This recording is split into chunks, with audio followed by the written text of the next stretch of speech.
안녕하십니까? 오늘 특송을 듣는데 왜 이렇게 울컥거립니까?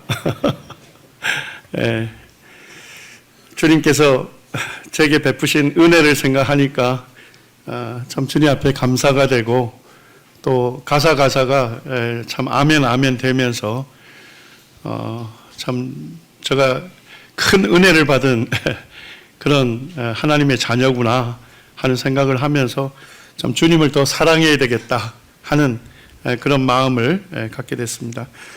오늘 이제 마지막 시간인데요, 하늘에 가득한 하나님의 영광이라는 주제로 말씀을 교제하겠습니다. 시편 19편 1절 같이 읽겠습니다. 시작. 하늘이 하나님의 영광을 선포하고 궁창이 그의 손으로 하신 일을 나타내는도다. 하늘이, 우주가 하나님의 영광을 선포하고, 궁창이, 하늘 궁자에다 푸를 창자입니다. 순 우리말로 하면 푸른 하늘, 좀 과학적으로 표현하면 대기권이 하나님의 손으로 하신 일을 나타내는도다. 이 시간은 우주와 또 지구 대기권을 좀 살펴보면서 이 세계를 창조하신 하나님의 크고 위대하심, 또 하나님의 지혜와 능력의 무궁하심을 우리가 보고 그 하나님을 찬양하게 되는 시간이 되기를 원합니다. 이제 짧게 보게 될 영상은 한 지역에서 1년간 이렇게 촬영을 해서 편집한 영상입니다.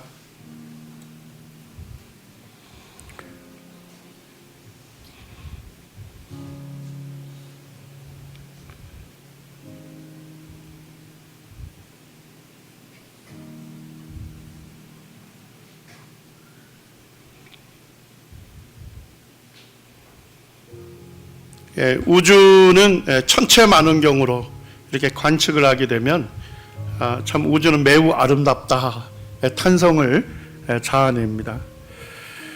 그리고 우주는 지금 과학자들이 열심히 연구합니다마는 우주의 높이와 넓이를 측량할 수 없을 정도로 광대하다 하는 것을 얘기하고 있습니다. 우주에는 수많은 별들이 있지 않습니까? 하나님 만들어 놓으신 그 법칙을 따라 자기의 궤도를 힘차게 돌면서 하나님의 영광과 하나님의 위대하심을 드러내고 있습니다.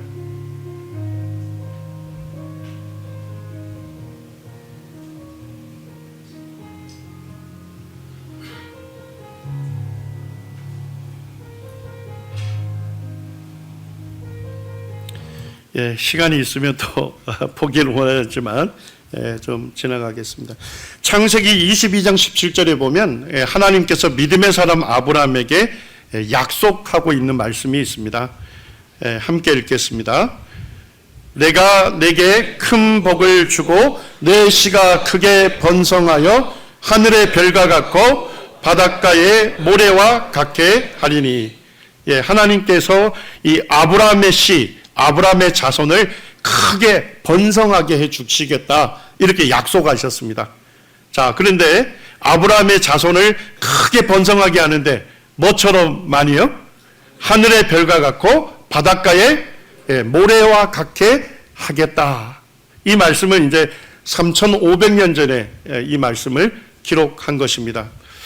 하늘의 별은 얼마나 많을까요? 아마 이 시대에는, 아브라함 시대에는 맨눈으로만 하늘을 볼 수밖에 없었기 때문에 맨눈으로 보게 되면 아무리 시력 좋은 사람도 6,000개 이상의 별을 못 본답니다. 그런데 지금은 천체만원경이 개발되어 있죠. 그래서 남원에도 이제 천문대가 있는데 학생들하고 가끔 성경을 공부하고 이 별을 관측하러 올라가요. 한 번은 그 별 보러 갔는데 별 볼 일 없었습니다. 왜 그런지 아시죠? 먹구름이 끼면서 그날 관측할 수 없었습니다. 그런데 지금은 2021년에 제임스 웹 우주만원경을 우주에다 쏘아놨어요. 그래서 지상의 날씨에 상관없이 우주에 있는 별들을 또렷하게 지금 이제 관측할 수 있는 시대를 맞고 있습니다. 지금 제임스 웹 우주만원경을 한 10시간 정도 열어놓고 우주의 아주 작은 지점을 촬영한 사진입니다. 이걸 이제 딥필드라고 하는데요. 우주의 아주 작은 부분을 촬영했는데 거기에 보니까 이게 뭘까요? 이렇게 작아 보이는 거. 한 개의 은하계입니다. 그리고 이게 점처럼 선처럼 보이는 것들이 다 은하계예요.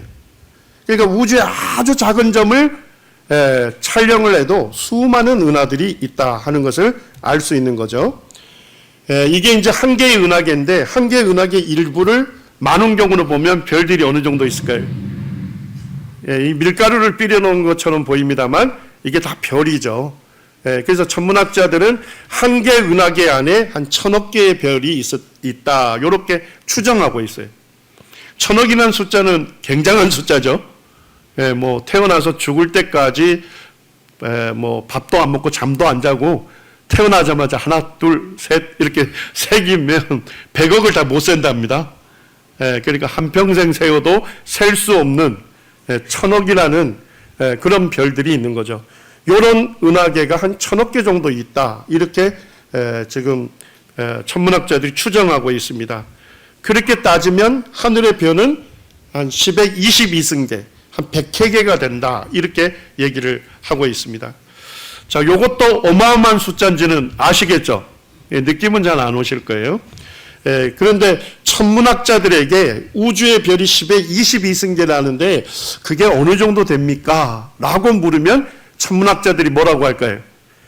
바닷가의 모래알수와 비슷하다, 맞먹는다 이런 얘기를 하는 것입니다.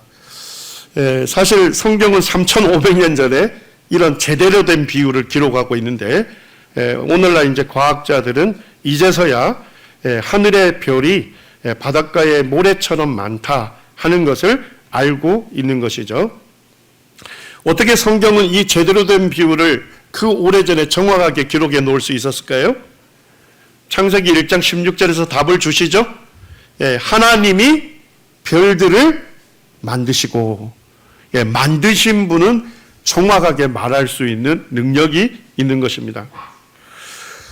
성경 욥기 38장에 보게 되면 38장 39장을 읽으시면 하나님께서 믿음의 사람 욥에게 엄청난 질문을 쏟습니다. 엄청난 도전적인 질문을 합니다. 오직 창조주만이 알 수 있는 그와 같은 질문을 던집니다. 그 질문 중에 하나가 이 31절 9절입니다. 내가 묘성을 메어 떨기 되게 하겠느냐, 삼성의 띠를 풀겠느냐. 하나님께서 믿음의 사람 욥에게 질문한 거예요. 너가 묘성을 메어서 떨게 되게 할 수 있느냐, 삼성의 띠를 풀 수 있겠느냐. 하나님은 그렇게 만들어 놓으셨는데 인간 욥아 네가 그렇게 할 수 있느냐 이렇게 물으신 겁니다. 묘성과 삼성은 우리나라 겨울철에 잘 볼 수 있는 별들입니다. 여기 보니까 묘성하고 삼성의 띠를 뭐예요? 대조적으로 표현을 하죠. 묘성은 어떻게 해놓으셨대요? 메어서 떨기 되게 했고 묶어서 떨기 되게 했고 삼성의 띠는요 풀어 놓았다는 것입니다. 우리가 이제 묘성을 그 서양에서는 7자매의 별 이렇게 얘기합니다. 시력 좋은 분들이 한 7개까지 볼 수 있고 우리 평범한 분들은 한 6개 볼 수 있습니다. 여기에 보면 요 정도 6개 정도 우리가 맨눈으로 볼 수가 있습니다. 학생들하고 이거 성경 공부한 다음에 남원 천문대에 올라갔는데 연구관에게 묘성을 좀 볼 수 있게 해달라 이렇게 요청을 했어요. 그러니까 연구관이 레이저 그 포인터로 저쪽 한 6개 정도를 가르쳐 주더라고요. 그리고 이제 천체만원경을 거기다 고정을 해놓고 저희로 하여금 관측하게 했습니다. 하나님께서 묘성을 메워서 뭐가 되게 하셨대요? 떨기 되게 하셨다. 떨기별이라는 것은 뭐냐면 수백 개나 수천 개의 별들이 한 힘에 묶여가지고 한 개 별처럼 운행되는 겁니다. 이걸 이제 오늘날 성단이라고 합니다. 별성자에다 무리단자를 써서 이제 개방성단 이렇게 얘기를 하거든요. 근데 3,500년 전에 하나님께서 묘성을 묶어 놓았고 널기별이 되게 했다. 이렇게 기록하고 있습니다. 자, 천체만원경으로 보게 되면 어느 정도로 보일까요? 예, 렌즈 안에 수많은 은점들이 박혀 있습니다. 자, 이것들이 뭘까요? 전부 별들입니다. 그러니까 성능이 좋은 천체만원경으로 보면 한 2,000개 정도 되는 별의 무리, 떨기별로 이루어졌다 하는 것을 관측할 수 있습니다. 그리고 이제 과학자들이 연구를 해보니까 한 2,000개 정도 되는 별들이 중력에 의해서 서로 묶여 있다. 한 개 별처럼 운행되고 있다 하는 것을 밝혀내고 있습니다. 여기가 이제 오리온 성자입니다. 오리온 성자. 오리온 성자 겨울철에 참 뚜렷하게 잘 보이거든요. 그 허리띠에 해당되는 세 개의 별 보입니까? 이걸 삼성의 띠라고도 하고 삼태성이라고도 부릅니다. 자, 근데 하나님께서 삼성의 띠를 풀겠느냐 이렇게 되어 있죠. 삼성의 띠를 하나님께서 풀어놨다는 거예요. 루즈하게 해놨다는 거예요. 우리가 지구상에서 보게 되면 이 세 개의 별이 굉장히 가깝게 이렇게 위치하죠. 그렇지만 우주에서 보게 되면 세 개의 별이 완전히 풀려 있습니다. 가장 먼 곳은 한 1600광년 정도 떨어져 있습니다. 그리고 이 세 개의 별들이 중력에 의해서 묶여 있는데 이 힘이 너무 약하고 불안정해서 관측 이래 계속 뭐하고 있는 겁니까? 지금도 풀려져 가고 있다 하는 것을 보고하고 있습니다. 이런 이제 천문학적 그 관측을 했던 이 베리 세터필드라고 하는 그 분이 이렇게 고백을 했더라고요. 그 책에 보니까 성경에 기록된 말씀이 실제 천문 관측과 완전히 일치되는 것으로 볼 때 사람이 하나님 앞에 겸손할 수밖에 없고 사람이 하나님을 경외할 수밖에 없다. 이런 고백을 드리고 있습니다. 자, 성경은 어떻게 묘성과 삼성에 대해서 그 오래전에 정확하게 기록할 수 있었을까요? 성경이 답해주고 있습니다. 아모스 5장 8절에 묘성과 삼성을 만드신 분이 누구십니까? 하나님이십니다. 만드신 분은 정확하게 말할 수 있는 능력이 있는 것입니다. 우리 욥기 36장 30절, 31절만 같이 읽겠습니다. 시작. 보라, 그가 번갯불을 자기의 사면에 펼치시며 바다 밑까지 비치시고 이런 것들로 만민을 심판하시며 음식을 풍성하게 주시니라. 보라, 그가 하나님께서 번갯불을 사용해서 자기 사면에 펼치시며 바다 밑까지 비치신다. 자, 이 말씀은 이해가 되시죠? 번개가 빵 치면요, 깜깜한 밤도 대낮처럼 밝아지잖아요. 그래서 번개가 치게 되면 한 3만도 정도의 아주 엄청난 열을 생산합니다. 그리고 강한 빛을 내게 됩니다. 그래서 밤에 번개가 치면 대낮처럼 밝습니다. 그리고 바닷속 그 깊은 깜깜한 세계도 번개가 치면 어때요? 그 안이 환하게 비춰지는 것입니다. 이런 것들로 이 우레 소리와 번갯불로 만민을 심판하시며 가끔 이 번개에 맞아서 사망하는 사례도 있습니다. 자, 그런데 번개를 사용하셔서 음식을 풍성하게 주신다. 이 말씀이 이해가 되십니까? 하나님께서 번개를 사용해서 우리에게 음식을 풍성하게 주신다는 겁니다. 우리 대기권에 가장 많은 성분이 뭡니까? 잘 보시면 됩니다. 질소가 78%, 산소가 21%입니다. 그리고 나머지는 0.00 단위로 아주 적게 분포합니다. 산소가 21%인 건 잘 아시죠? 우리가 산소 마셔서 ATP라는 생물 에너지를 만들어냅니다. 이 ATP를 사용해서 호흡하는 근육이 수축하기 때문에 우리가 숨을 쉴 수 있죠. 이 ATP를 사용해서 팔다리 근육이 수축하기 때문에 우리가 움직일 수 있는 겁니다. 자, 그런데 질소는 왜 이렇게 많을까요? 식물이 단백질을 생산하고 생명력 있게 살려면 질소를 머금어야 돼요. 근데 문제는 공기 중에 있는 질소가 바로 식물에게 못 들어갑니다. 자, 어떻게 해야 합니까? 번개가 쳐야 돼요. 번개가 치게 되면 3만 도 정도 되는 엄청난 열에 의해서 산소와 질소가 결합하게 됩니다. 이 산화질소 형태로 비와 함께 땅으로 떨어지게 되죠. 그러면 식물의 뿌리가 산화질소는 머금을 수 있어요. 질소를 이용해서 단백질을 생산하고 생명력이 있게 살기 때문에 더 풍성한 열매를 맺게 되는 거죠. 자, 식물의 풍성한 열매가 누구에게 제공이 됩니까? 우리에게 음식으로 제공이 된다. 언제 기록하고 있습니까? 욥기서는 3,500년 전에 기록하고 있습니다. 그런데 1905년에 이 프리츠 하버라고 하는 과학자가 공기 중에서 질소 비료를 생산하는 공정을 발견하면서 이 현상을 알게 된 겁니다. 불과 120년 전에 밝혀진 것이죠.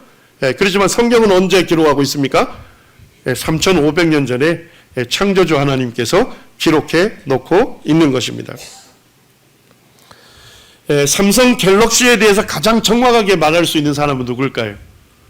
이 노태문이라는 분이 삼성전자 사장입니다. 근데 이 분이 이 갤럭시를 설계한 분이에요.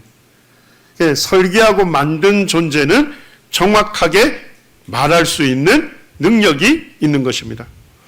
자, 하나님께서 왜 성경을 기록해 하도록 하셨을까요? 하나님께서 왜 우리에게 성경을 주셨을까요? 하나님 자신이 어떠한 분인지 우리에게 알리시기 위한 것이었습니다. 자, 성경을 처음 읽는 사람이 어디서부터 읽을까요? 성경의 첫 구절인 창세기부터 읽을 거 아닙니까? 하나님은 성경을 처음 읽는 사람에게 자신을 어떠한 분으로 알리기를 원했습니까?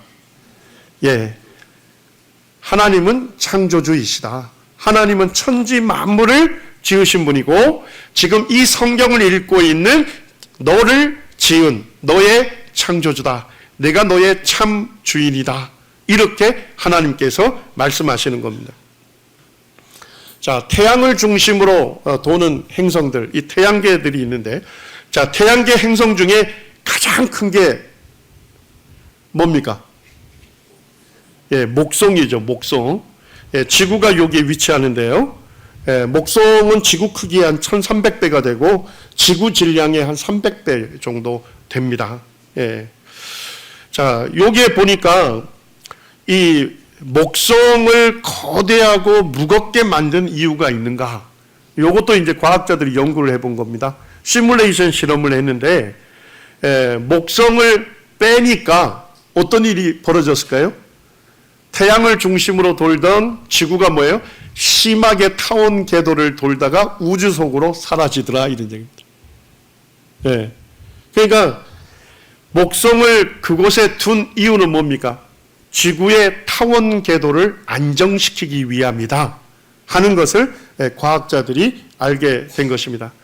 자, 이번에는 지구의 타원 그 공정 궤도를 고정을 시키고 안정시키고 목성을 빼봤습니다.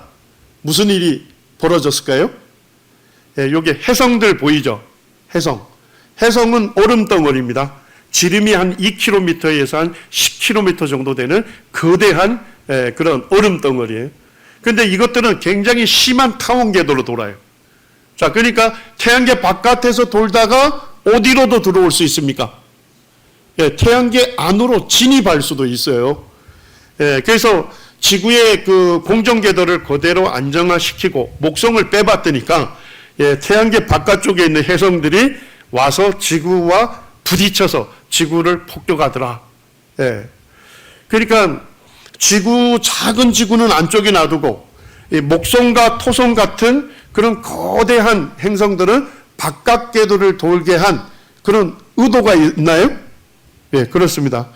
지구를 이런 해성으로부터 보호하고자 하는 의도적인 설계다 하는 것을 밝혀낸 것입니다.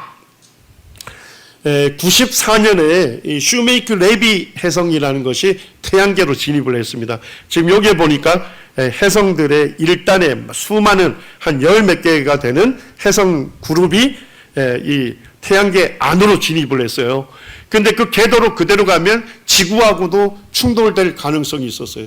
그래서 나사 쪽에서 그때 사실 굉장히 이것을 관측을 세밀하게 했습니다. 자, 여기에 있는 슈메이크 레비 해성들이 지구하고 충돌했을까요? 우리 여기 안전하게 살고 있지 않습니까? 충돌했으면 지구상의 인간은 멸종하게 될 것입니다. 봤더니까 지구가 있는 태양계로 진입하기도 전에 어디에서 잡아당긴 겁니까? 목성이 지구 질량의 300배가 되지 않습니까? 질량이 클수록 중력이 세지죠. 그래서 지구로 가기 전에 목성이 자기에게 잡아당겨가지고 자기에게 자폭을 시킨 겁니다. 여기 지금 거뭇거뭇하게 보이는 것이 슈메이크 레비 해성이 부딪혔던, 그 충돌했던 것이 지금도 선명하게 남아 있는 겁니다. 그래서 이 사건을 통해서 천문학자들이 목성은 지구 대신 몰매를 맡고 있다.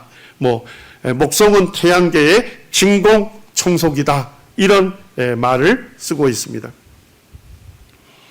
자, 우리 욥기 38장 4절 5절 같이 읽겠습니다. 시작. 내가 땅에 기초를 놓을 때 내가 어디 있었느냐? 내가 깨달아 알았거든 말할지니라. 누가 그것의 도량법을 정하였는지, 누가 그 줄을 그것의 위에 띄웠는지 내가 아느냐. 하나님께서 믿음의 사람 욥에게 도전적인 질문을 하신 겁니다. 땅의 기초, 지구의 기초를 내가 놓을 때 인간 욥아, 너는 어디 있었느냐? 내가 깨달아 알았거든 말할지니라. 누가 그것의 도량법, 지구의 도량법을 정하였는지 내가 아느냐? 우리가 지구의 도량법이라는데 길이, 양, 무게를 재는 도구와 방법을 얘기합니다. 자, 여기 자는 뭐 하는 장비입니까? 길이를 재는 거죠. 지구의 도량법은 뭡니까? 지구를 왜 그 거리에 위치해 있는지 아느냐는 겁니다. 자, 대박은 뭐 하는 겁니까? 양을 측정하는 거죠. 내가 지구의 기초를 놓았는데 왜 지구를 그만한 양으로 만드는지 네가 아느냐? 안다면 너가 한번 얘기해봐라. 욥이 알았을까요? 몰랐겠죠. 그렇지만 지금은 이제 과학이 발달하면서 왜 하나님께서 지구를 그 거리에 위치해 있는지, 왜 그만한 질량으로 만들었는지 창조 설계의 비밀을 알게 된 것입니다. 지구는 태양으로부터 한 1억 5천만 킬로미터 정도 떨어진 곳에 위치합니다. 자, 근데 하나님께서 지구 기초 놓을 때 조금 앞쪽에 놓으면 어떻게 됐을까요? 태양은 난로입니다. 난로에 가까이 가면 가까이 갈수록요, 뜨거워서 살 수가 없고, 이 물들이 전부 어떻게 되겠습니까? 증발되고 기화돼서 사라지기 때문에 지구상에 마실 수 있는 물이 존재하지 않으니까 사람이 살 수 없는 것입니다. 자, 근데 하나님께서 지구 기초를 놓을 때 조금 뒤쪽에 물려놨으면 어떻게 됐을까요? 난로에서 멀어지면 멀어질수록요, 추워서 살 수가 없고 얼음으로만 존재하게 되죠. 그러니까 마찬가지로 마실 수 있는 물이 존재하지 않기 때문에 사람이 살 수 없습니다. 고등학교 과학책에 보니까 지금 이 거리는 사람이 살 수 있는, 생명이 살 수 있는 유일한 지대다. 유일한 생명 지대다. 이렇게 표현을 하고 있는 것입니다. 자, 지구가 지금보다 더 크고 무거우면 좋을까요? 자, 질량이 증가되면 어떻게 돼요? 만류 인력, 잡아당기는 힘이 증가되지 않습니까? 그러면 대기권 밖에 있는 이 우주에 있는 수소, 헬륨, 암모니아, 메탄, 가스 이런 것들을 전부 잡아당겨서 이 공간을 채우게 됩니다. 자, 우리가 마시면 어떻게 될까요? 새로운 세계로 가셔야 돼요. 자, 근데 만약에 지구가 지금보다 작고 가벼우면 어떻게 될까요? 이번에는 중력의 세기가 약해지겠죠? 대기권에 있는 질소와 산소가 전부 대기권을 탈출하게 됩니다. 그러니까 사람이 살 수 없는 환경이 되는 겁니다. 그러니까 지금의 지구의 질량이 뭐에 맞춰져 있습니까? 해로운 가스들은 전부 차단하고 인간에게 꼭 필요한 적당량만을 붙들고 있는 그 세기로, 중력의 세기로 지금 만들어져 있다는 것입니다. 자, 지구는 태양을 중심으로 돌죠. 자, 근데 만약에 지구의 공전 궤도가 심하게 찌그러지게 돌면 어떻게 될까요? 돌다 보면 너무 태양과 가까워질 수도 있겠죠? 돌다 보면 너무 멀어질 수 있겠죠? 그러면 지구에 사람이 살기가 어려울 겁니다. 이제 이 지구의 공전 궤도를 이심률이라는데, 이 이심률의 값이 0에서 1까지 있습니다. 0이 정원 궤도예요. 아주 둥근 궤도. 1은 거의 찌그러진 궤도입니다. 자, 지구의 이심률은 얼마일까요? 거의 정원 궤도에 가까운 얼마라고요? 0.0167. 어디에 가까워요? 0에 가까워요. 그래서 지구는 태양을 중심으로 어느 곳에 있든지 온화한 기후를 가질 수 있도록 궤도가 정해져 있습니다. 자, 우리 히브리서 3장 4절 말씀 같이 읽으시죠. 시작. 집마다 지은 이가 있으니 만물을 지으신 이는 하나님이시라. 자, 집이 존재한다는 것은 뭡니까? 집이 존재할 수 있는 유일한 가능성은 뭐죠? 지은 이가 있다. 건축가가 누군지는 몰라도 건축가가 지었으니까 존재하는 거죠. 자, 우주 만물이 존재하죠. 맞습니까? 우주 만물이 존재할 수 있는 유일한 가능성은 뭡니까? 지은 이가 있어야 되겠죠? 맞습니까? 그 지은 이를 성경은 누구라고 말씀하셔요? 하나님이라고 말씀하시는 겁니다. 자, 우주라는 한자를 보시죠. 무슨 우자입니까? 지우자. 주는요? 집주. 그러니까 우주를 뭐로 본 겁니까? 거대한 집으로 본 거다, 이런 얘기입니다. 작은 집도 누군가 지었기 때문에 존재하잖아요. 그러면 거대한 집이 존재할 수 있는 유일한 가능성은 뭡니까? 작은 집을 지은 건축가의 지혜와 능력과 비교할 수 없을 정도로 무한한 능력을 갖고 있는 건축가, 설계자, 하나님께서 우주를 창조하셨다. 자연스럽고 합리적인 결론이라는 것입니다. 자, 우리가 이제 영상을 좀 짧게 보기 원하는데 우리나라에서는 좀 보기 어렵습니다. 이게 뭔지 아시죠? 오로라입니다. 오로라. 굉장히 아름답죠.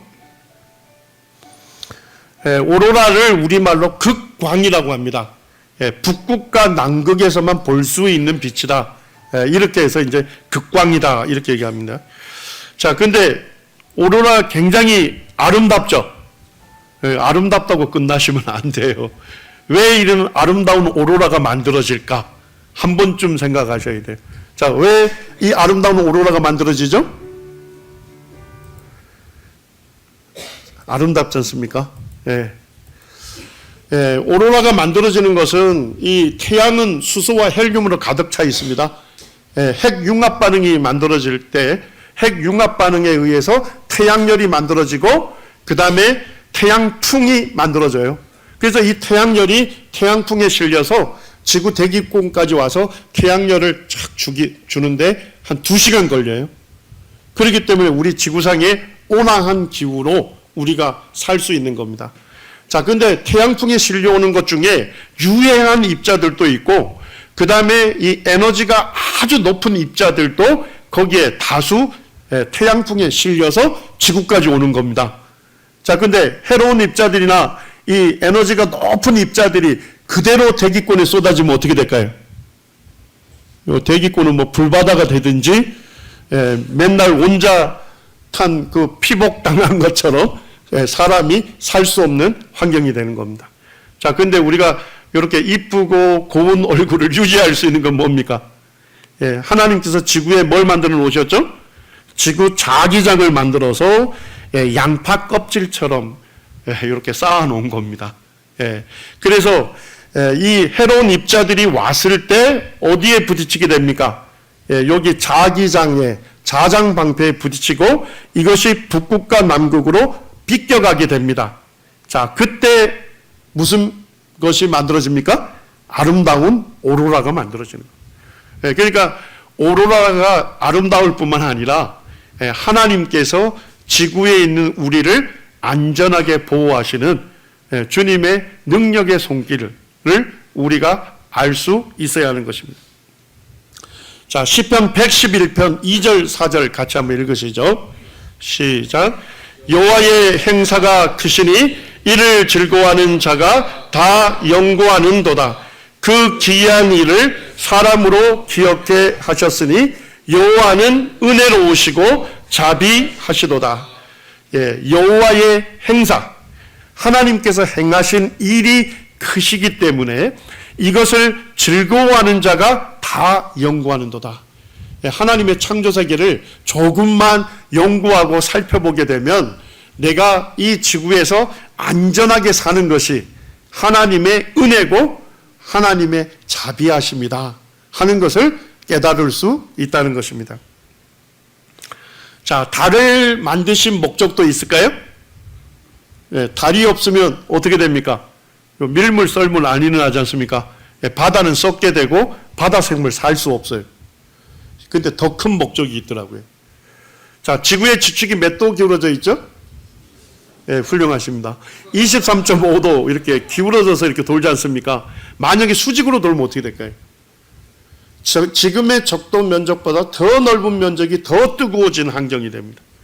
북극과 남극은 지금보다 더 넓은 면적이 더 추운 환경이 됩니다. 그래서 결국은 농작물을 경작할 수 있는 면적이 확 줄어들어요. 근데 지구과학자들이 몇 도 정도 지구의 축이 기울어져서 돌 때 이 경작할 수 있는 면적이 최대가 된다고 할까요? 몇 도 정도일 때? 23.5도가 되면 밤낮 기온 차이가 심하지 않거든요. 그래서 지구가 전체적으로 가온이 되기 때문에 농작물을 경작할 수 있는 면적이 최대가 된다. 이런 얘기를 합니다. 자, 근데 달을 빼고 시뮬레이션 돌리니까 무슨 일이 일어났을까요? 지구의 지축이 0도에서 85도까지 무작위로 도는 겁니다. 0도에서 85도까지 무작위로 돌게 되면 어떻게 돼요? 밤낮 기온 차이가 극심하기 때문에 지구에 사람이 살 수 없게 되는 것입니다. 자, 하나님께서 달을 만드신 거 누구 위해서 만드셨어요? 우리를 위하여 만들어 놓으신 거예요.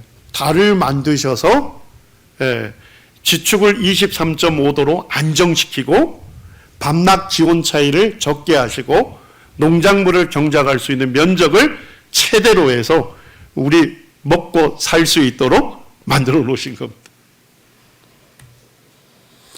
자, 지구상에서 보면 태양하고 달의 크기가 어떻습니까? 거의 비슷합니다. 그런데 태양은 달보다 한 400배 더 크거든요. 근데 어때 지구상에 태양하고 달이 거의 비슷하게 보일까요? 이해가 되시죠? 그림만 보셔도 지구하고 달의 거리를 1이라고 할 때 지구하고 태양의 거리는 그거에 비해서 400배 더 멀리 있는 겁니다. 그렇기 때문에 지구상에서 보면 태양과 달이 똑같은 크기로 보이는 겁니다. 이런 것도 의도적으로 만들어져 있는 것입니다. 자, 우리 지구의 하늘은 무슨 색깔이죠? 참 아름답지 않습니까? 이 파란 하늘. 혹시 하나님께서 이 파란 하늘을 만드신 것에 대해서 감사한 적이 있습니까? 이 질소가 78%고 산소가 21% 되는 특별한 이 조성 일대만 파란색이 산란이 되기 때문에 파란 하늘이 됩니다. 자, 그런데 화성의 하늘은 무슨 색깔일까요? 붉은 하늘입니다. 만약에 지구의 하늘을 붉게 만들어 놨으면 어떻게 됐을까요? 사람들이 전부 열받아서 분노를 1년 내내 표출할 겁니다. 자, 근데 달의 하늘은 무슨 색깔이에요? 검은색입니다. 만약에 지구의 하늘을 깜깜한 색, 만들어 놓으면 검은색으로 만들어놨으면 어떻게 됐을까요? 1년 내내 우울하게 살 것입니다. 그런데 하나님께서 지구의 하늘만 파란색으로 만드셔서 우리의 마음을 평온하게 하신 겁니다. 자, 중력의 세기를 10의 60승분의 1만큼 어마어마하게 작은 숫자인데 요만큼 약하게 하면 어떻게 될까요? 우주와 지구는 팽창해서 사라진답니다. 자, 요만큼 크게 하면 어떻게 될까요? 우주와 지구는 압축돼서 사라진답니다. 아주 미세한 값으로 조정이 되어 있다는 것입니다. 누굴 위해서요? 우리 사람을 위해서. 과학 역사를 보게 되면 가장 위대한 과학자로 누구를 얘기할까요? 그냥 보시면 지혜롭게 되시는 거예요. 아이작 뉴턴을 가장 최고의 과학자로 꼽습니다. 제가 어느 과학사를 읽었더니까 스티븐 호킹 박사님 아시죠? 스티븐 호킹은 아이작 뉴턴 옆에 설 자격도 없다. 그렇게 이제 얘기를 하는데, 뉴턴이 그 만류 인력의 법칙을 발견했죠. 그거를 이 프린키피아라는 책에서 발표를 했어요. 근데 그 책의 말미에 가니까 뉴턴이 이런 고백을 드립니다. 천체는 태양, 행성, 해성 등으로 매우 아름답게 이루어져 있다. 그런데 이것은 지성을 갖춘 강력한 통치자의 의도와 통일적 통제가 있기 때문에 존재하게 된 것이라고 말할 수밖에 없다. 이분은 누구시라는 겁니까? 만물의 주인으로 모든 것을 다스리신다. 지극한 하나님은 영원무궁 완전한 분이시다. 이 위대한 과학자인 뉴턴이 볼 때 이 천체는 이 의도적으로 인간이 살 수 있도록 설계된 그런 놀라운 지혜와 능력을 갖고 있는 그런 하나님이 아니시라면 존재할 수 없다. 이런 고백을 드립니다. 촉근 이론을 만든 이 미치오 카쿠라고 하는 교수님도 그가 이렇게 얘기합니다. 나를 믿어도 좋습니다. 우리가 오늘날 우연이라고 부르는 모든 것들은 더 이상 의미가 없습니다. 분명히 우리는 보편적인 지성이 만든 규칙에 의해 지배되는 계획 속에 존재합니다. 이 세계는 훨씬 복잡하고 생각할 수 없는 방식으로 지성을 갖춘 설계자에 의해 창조된 규칙에 따라 만들어졌습니다. 오늘날 살고 있는 최고의 과학자들도 이게 우연히 존재할 수 없다는 것입니다. 지혜와 능력이 탁월하신 지성적인 설계자에 의해서 이것이 설계되고 만들어졌다고 고백할 수밖에 없다는 것입니다. 자, 성경은 어떻게 말씀하십니까? 이사야 45장 18절 말씀 같이 읽겠습니다. 시작. 여호와는 하늘을 창조하신 하나님이시며 땅도 조성하시고 경고케 하시되 헛되이 창조치 아니하시고 사람이 거하게 지으신지라. 그 말씀에 나는 여호와라. 나 외에 다른 이가 없느니라. 하늘, 이 우주를 하나님께서 창조하셨다. 땅, 지구도 조성하시고 경고케 하신 분이 하나님이시다는 겁니다. 자, 근데 하나님께서 우주와 지구를 헛되이 창조치 아니하셨답니다. 쓸모없이 만든 거 아니다는 거예요. 무의미하게 만든 거 아니다는 거예요. 분명한 목적을 갖고 만드셨대요. 자, 그 목적이 뭘까요? 사람이 거하게 지으신지라. 사람이 살게 지으셨다. 이런 얘기입니다. 그러니까 하나님께서 이 우주 만물을 지으셨는데 이 우주 만물을 누구를 위해서 지었다는 것입니까? 우리 사람을 위하여 지으셨다는 것입니다. 창조의 중심에 누가 있는 것입니까? 사람이 있는 것입니다. 하나님은 우리를 향한 사랑이 언제부터 시작이 된 겁니까? 태초부터 우리 사람을 염두에 두시고 안전하게 살 수 있도록 모든 법칙과 값을 지정하시고 우리를 위하여 창조하신 것입니다. 시편 8편은 믿음의 사람 다윗이 하나님께 드리는 노래입니다.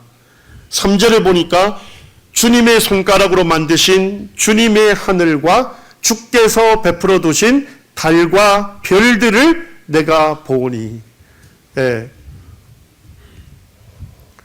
다윗이 3000년 전 인물인데 그 당시에는 뭐 과학이 그렇게 발달하지 않았을 거 아닙니까?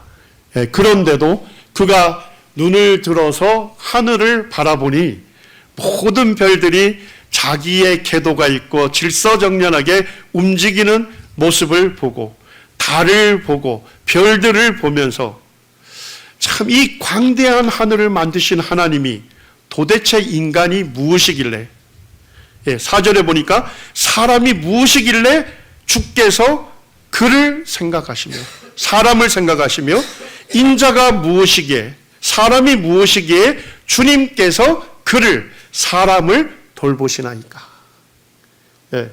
지금 과학이 발달했지 않습니까? 측량할 수 없이 넓은 우주다 이렇게 얘기합니다. 이 우주 만물을 누구를 위해서 만드셨습니까? 우리를 위하여 만드신 거예요. 그리고 그 광대하고 크고 위대하신 하나님이 뭡니까? 이 우주의 티끌과 같은 지구, 거기에서도 75억 명 인구 중에 사실은 작은 자인 나를 하나님께서 생각하시고 또 하나님께서 나를 돌보고 계신다는 것입니다. 그러면서 다윗은 이렇게 얘기합니다. 5절에 보니까 그를 하나님보다 조금 못하게 하시고, 사람을 하나님이 창조하셨잖아요. 하나님의 형상대로, 하나님의 모양대로 창조하셔서 하나님보다 조금 못한 자리, 하나님 다음 자리에 우리를 두셨다는 것입니다. 하나님께서 우리를 만물의 으뜸이요 만물의 영장으로 창조하신 거예요. 그리고 하나님께서 사람에게 영화와 종기로 뭘 씌우셨습니까? 관을 씌웠습니다. 이 관이 뭡니까? 시신을 넣는 관짝이 아니라 왕관을 얘기하는 것입니다. 하나님께서 사람에게 영화와 종기로 왕관을 씌우셨다. 하나님은 우리를 놀라운 존재로 만드셔서 만물의 으뜸으로 만드셔서 우리에게 엄청난 영광과 존귀의 자리를 허락하신 거예요. 자, 우리에게 왕관을 씌워준 하나님은 어떤 분이십니까? 그래서 만왕의 왕이시라고 표현하는 것입니다. 우리 사람은 조금만 생각하게 되면 하나님께서 내게 얼마나 큰 사랑을 베푸셨는지, 얼마나 큰 은혜를 베푸셨는지 우리는 알게 되는 거예요. 이런 놀라운 하나님의 은혜를 잊고서도 인간이 어떻게 했습니까? 하나님의 권위에 도전하고 하나님의 말씀을 멸시하고 하나님이 자기의 왕됨을 원치 아니하고 하나님이 자기 삶의 주인 되기를 원치 아니하고 하나님께 반역한 인생이었지 않습니까? 그 하나님을 버리고 하나님을 떠난 것입니다. 그리고 자기가 왕 되기를 원했고 자기가 주인 되기를 원하는 자기의 삶을 살아온 것입니다. 성경은 이것이 죄라고 얘기하는 것입니다. 이 죄악된 삶으로 인해서 하나님의 심판을 자초했고 영원히 멸망하는 그 멸망의 길을 걸었던 사람들이었습니다. 하나님이 이렇게 하나님께 반역한 인생인데도 하나님께서 여전히 사랑하셔서 그 창조주가 사람으로 이 땅에 오신 것입니다. 그분이 누구십니까? 예수 그리스도. 예수 그리스도 이 땅에 오셔서 사람과 함께 사시고 모든 병든 자들과 모든 연약한 자들을 사랑으로 고치시고 그리고 자신의 목숨을 어디까지 내어주셨습니까? 십자가에 내어주셔서 우리의 죄를 담당하신 것입니다. 죄인인 나에게 쏟아질 하나님의 진노와 심판과 저주와 형벌을 누구에게 쏟은 겁니까? 십자가에 못 박히신 예수 그리스도에게 하나님의 심판과 저주와 형벌을 다 쏟아 부으심으로써 우리의 죄의 문제를 해결해 주신 것입니다. 이 예수 그리스도를 나의 주님으로 인정하고 받아들일 때 우리는 즉시로 죄에서 구원받게 되고 예수님을 믿음으로 하나님과의 관계를 우리가 회복하게 되고 우리가 이제는 하나님의 사랑받는 자녀로 하나님의 다스림을 받는 하나님의 거룩한 백성으로 이 세상을 살게 되는 것입니다. 이 놀라운 삶으로 우리를 불러주시고 그 놀라운 삶을 시작하게 하신 하나님께 감사를 드립니다. 이제 마지막 말씀입니다. 시편 47편 우리가 6절, 7절, 8절 같이 한번 읽겠습니다. 시작. 찬송하라, 하나님을 찬송하라, 찬송하라, 우리 왕을 찬송하라. 하나님은 온 땅의 왕이심이라. 지혜의 시로 찬송할지어다. 하나님이 뭇백성을 다스리시며 하나님이 그의 거룩한 보좌에 앉으셨도다. 하나님은 온 땅을 지으신 온 땅의 왕이십니다. 하나님은 우리를 지으신 우리의 왕이 되시는 겁니다. 우리는 예수 그리스도를 믿고 구원받을 때 흑암의 권세에서 그의 사랑하시는 아들의 나라로 옮겨진 사람입니다. 우리가 구원받기 전에는 이 흑암의 권세, 어두움의 권세, 사단의 왕국에서 죄의 총노릇 할 수밖에 없었습니다. 우리가 예수 그리스도를 믿음으로 이제 하나님의 아들이신 예수 그리스도가 다스리시는 이 하나님의 왕국으로 옮겨진 자들입니다. 한 짧은 간증만 하고 마치겠습니다. 저희 이제 남원이 작은 도시입니다. 근데 이명박 대통령 때 그 원어민 영어 교사들을 한국에서 받아서 이제 학생들에게 원어민으로부터 영어 교육을 시켰지 않습니까? 이 남원시라는 작은 도시에 왔다니까 영어로 하나님의 메시지를 전해주는 교회가 없는 거예요. 그래서 이 원어민들이 저희를 찾아와서 영어로 하나님 말씀을 좀 전해달라. 이렇게 해서 이제 외국인들을 위한 성경 공부가 시작이 됐어요. 이제 저희들이 1시간 성경 공부를 하고 이제 간단한 다가를 하면서 이제 교제하는 시간을 갖는데 한 외국인 여성이 질문을 하는 거예요. 내가 이 교회를 한 3개월 정도 참석하면서 좀 이상하게 여겨지는 것들이 있다. 왜 이 교회의 여성들은 머리에 너울을 쓰느냐. 그리고 왜 공중기도는 꼭 남자들에게만 시키냐. 그리고 공중설교도 왜 남자들에게만 하느냐. 그래서 제가 성경을 딱 펼쳐서 성경이 가르치는 바가 무엇인지를 얘기를 했습니다. 근데 수습이 안 되네요. 다른 캐나다 여성은 우리 교회 목사님은 여성이었습니다. 점점 어려워지더라고요. 그런데 이제 그 성경 공부에 참여하는 구원받은 그 마크라고 하는 형제님이 있었어요. 그 형제님이 입을 딱 여시더라고, 동료들한테. 교회는 다수결에 의해서 좌지우지되는 민주국가가 아닙니다. 교회는 교회의 머리이시고 교회의 왕이 되신 예수 그리스도가 다스리시는 하나님의 왕국입니다. 우리가 할 수 있는 것은 왕의 말씀을 존중하고 그 말씀을 순종함으로 왕을 기쁘시게 섬길 수 있는 것입니다. 그러니까 전부 다 찌퍼를 쫙 전부 다. 그렇습니다. 우리의 구주이시고 우리의 왕이신 우리가 그분만을 경배하고 그분의 말씀에만 굴복하고 그분의 말씀을 순종함으로 그분을 영화롭게 하는 그런 위대한 삶을 우리가 살아가기를 원합니다. 감사합니다.